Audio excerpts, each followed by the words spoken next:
Glory, glory, haleluya. Glory, glory, haleluya. Selamat pagi dan selamat hari Minggu. Berjumpa kembali dengan saya, James Mesak, dalam seri program rohani Pahlawan Alkitab. Suatu program rohani yang akan membahas kisah hidup tentang pahlawan-pahlawan iman di dalam Alkitab. Kehidupan pribadi, kehidupan keluarga, perjalanan hidup, karya-karyanya, kenangan-kenangannya yang luar biasa, serta pengalaman-pengalaman pribadi bersama dengan Yesus Tuhan yang akan menjadi teladan buat kita semua. Selamat menikmati dan Tuhan Yesus memberkati.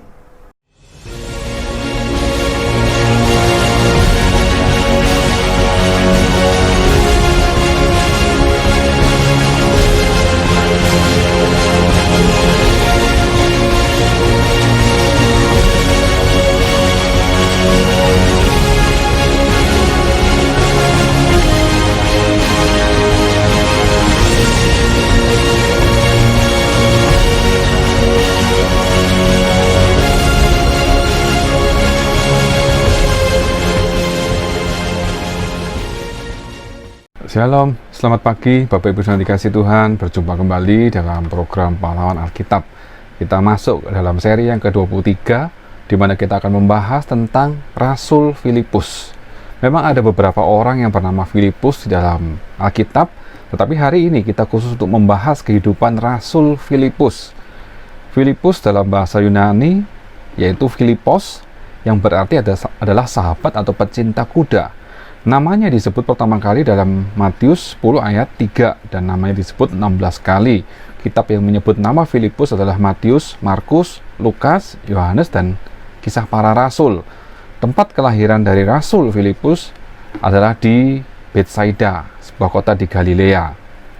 Dan tempat kematiannya, tradisi menyatakan bahwa dia mati di Hierapolis, kota dekat Kolose dan Laodikia. Terakhir kali namanya disebut di dalam Kisah Para Rasul 1 ayat 13, di mana Filipus merupakan salah satu dari 12 rasul yang dipilih oleh Tuhan Yesus Kristus pada saat melayani di bumi. Nah, kita akan masuk dalam bagian yang kedua, di mana kita akan membahas kejadian, kisah perjalanan hidup dan karya dari Rasul Filipus. Filipus adalah salah satu dari 12 rasul Tuhan Yesus. Di samping Petrus, Yohanes, dan Yakobus, Filipus adalah murid Yesus yang paling sering disebut juga di dalam Perjanjian Baru. Dan Filipus berasal dari Betsaida, sebuah kota kecil di tepi Danau Galilea. Kita baca di dalam Yohanes 1 ayat 43 dan 44, setelah Tuhan Yesus memanggil Andreas dan Simon menjadi muridnya, maka keesokan harinya, di dalam Yohanes 1 ayat 43 berkata, pada keesokan harinya, Yesus memutuskan untuk berangkat ke Galilea. Ia bertemu dengan Filipus dan berkata kepadanya, ikutlah aku. Ayat 44, Filipus itu berasal dari Betsaida, kota yang sama di mana Andreas dan Petrus tinggal. Satu kota atau kampung nelayan di tepi pantai barat Danau Galilea. Dan kita lihat ada beberapa peristiwa yang dialami oleh Rasul Filipus ini. Nah, beberapa kisahnya adalah pada saat Tuhan Yesus datang mengabarkan Injil, dan ada 5.000 orang laki-laki yang datang, duduk, dan dikisahkan dalam Yohanes 6 ayat 5-7. Ketika Yesus memandang sekelilingnya dan melihat bahwa orang banyak berbondong-bondong datang kepadanya, berkatalah ia kepada Filipus, di manakah kita akan membeli roti supaya mereka ini dapat makan? Hal ini dikatakannya untuk mencobai dia, sebab ia sendiri tahu apa yang hendak dilakukannya. Ayat 7, jawab Filipus kepadanya, roti seharga 200 dinar tidak akan cukup untuk mereka ini, sekalipun masing-masing mendapat sepotong kecil saja. Jadi pertanyaan ini ditujukan kepada Filipus, dan Filipus menjawab bahwa roti seharga 200 dinar tidak akan cukup untuk memberi makan 5.000 orang laki-laki ini. Padahal Filipus juga sudah melihat ada banyak mujizat yang Tuhan Yesus lakukan. Sayangnya hal itu tidak menjadi pengalaman buat dia untuk percaya bahwa Yesus sanggup memberi makan 5.000 orang, ya. Dan pada kesempatan yang berikutnya kita melihat ternyata ada sekumpulan orang-orang Yunani yang datang kepada Filipus untuk mempertemukan mereka dengan Yesus. Ya, kita baca di dalam Yohanes 12 ayat 20 sampai 23. Di antara mereka yang berangkat untuk beribadah pada hari raya itu, jadi hari raya perayaan Paskah di Yerusalem, terdapat beberapa orang Yunani. Ayat 21, orang-orang itu pergi kepada Filipus yang berasal dari Betsaida di Galilea, lalu berkata kepadanya, "Tuan, kami ingin bertemu dengan Yesus." Ayat 22, Filipus pergi memberitahukannya kepada Andreas, lalu Andreas dan Filipus menyampaikannya pula kepada Yesus. Tapi Yesus menjawab mereka, katanya, "Telah tiba saatnya anak manusia dimuliakan." Jadi Filipus adalah orang yang aktif untuk membawa orang kepada Yesus, khususnya orang-orang Yunani.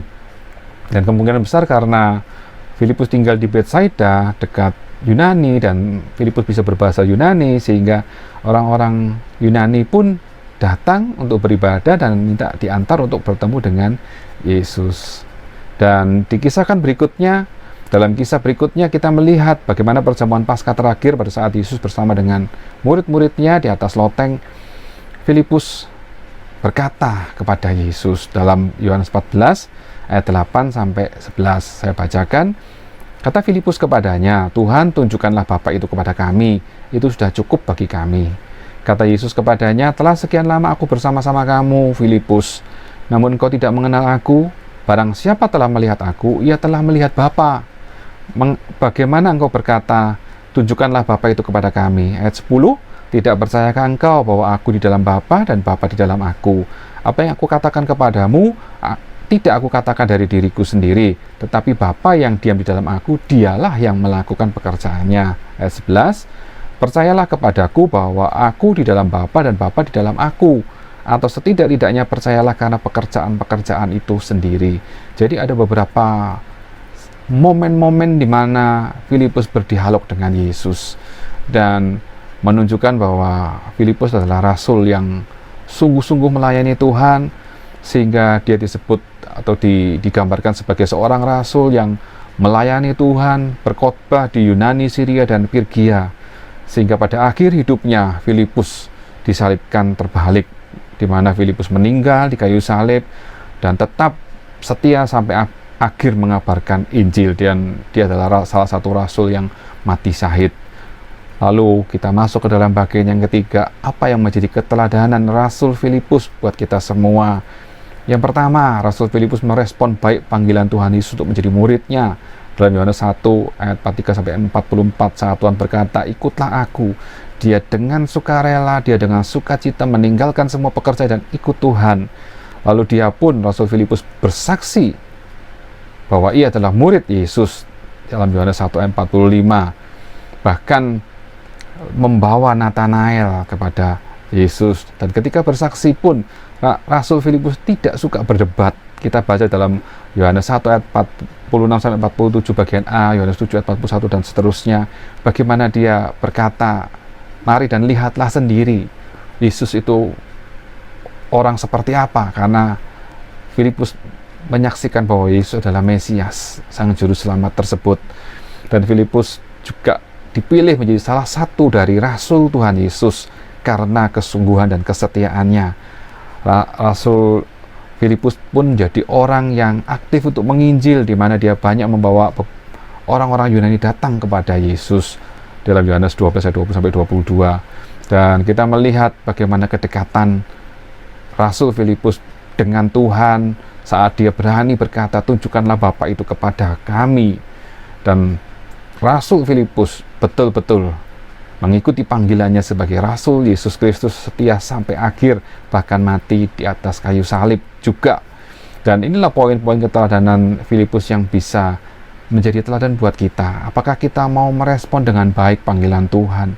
Tuhan sudah mengasihi kita, Tuhan sudah menyelamatkan kita, dan kalau Tuhan memanggil kita hari ini, "Mari ikutlah aku." Maukah kita menjawab panggilan Tuhan itu? "Ya Tuhan, aku mau ikut Engkau." Kita mau merespon panggilan Tuhan dengan baik untuk menjadi murid Kristus. bersaksi bahwa Yesus adalah Tuhan dan Juru Selamat. Kita membawa banyak jiwa datang kepada Tuhan juga. Inilah contoh keteladanan yang ditunjukkan oleh Rasul Filipus, juga setia sampai akhirnya. Biar ini menjadi satu keteladanan buat kita semua hari ini, di mana kita melihat bahwa sungguh Rasul Filipus adalah rasul yang dipilih Tuhan dan menjadi murid Yesus Kristus yang luar biasa. Dan kita pun bisa menjadi murid Kristus yang luar biasa seperti Filipus. Dan kita bisa berkata bahwa Filipus adalah pahlawan Alkitab. Puji Tuhan, Tuhan Yesus memberkati. Amin.